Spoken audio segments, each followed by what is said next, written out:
అమ్మ మాత అల్పారం పెట్టండి.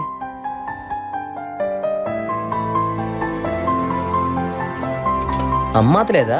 లేదు స్వామి, బయటికి వెళ్ళింది. సరేగా నువ్వు స్కూల్కి వెళ్తున్నావా? వెళ్తున్నా స్వామి. మన బుక్స్ కానీ డబ్బులు కొనుక్కున్నావు లేదా? కొనుక్కున్నా స్వామి. అమ్మా కాలేజ్ ఫీజు కట్టాలి, ఇంకా 10 రోజుల టైం ఉంది. ఫీజు కడితేనే కాలేజ్కి వెళ్తా, తర్వాత మీ ఇష్టం. మీరు తినండి స్వామి.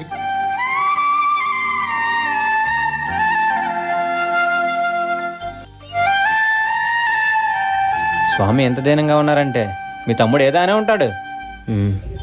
మీ తమ్ముడు మీరు ఇంకా మాట్లాడుకోరా? అన్నదమ్ములు అంటే తెలిసిందే కదా. ప్రాబ్లం ఏంటంట? ఏదైనా పని ఉంటే చూడు, ఒక 15,000 వచ్చేలా. 15,000 కాదు కానీ మా సెల్ పాయింట్కి వచ్చాయి. ఎంత ఇస్తారు స్వామి? నెలకు 7,000 ఇస్తాం. 15,000 కావాలి స్వామి. 15,000 అంటే కష్టమే. రోజుకి 500 ఇస్తాం స్వామి, పనికి వస్తారా? వస్తాను స్వామి.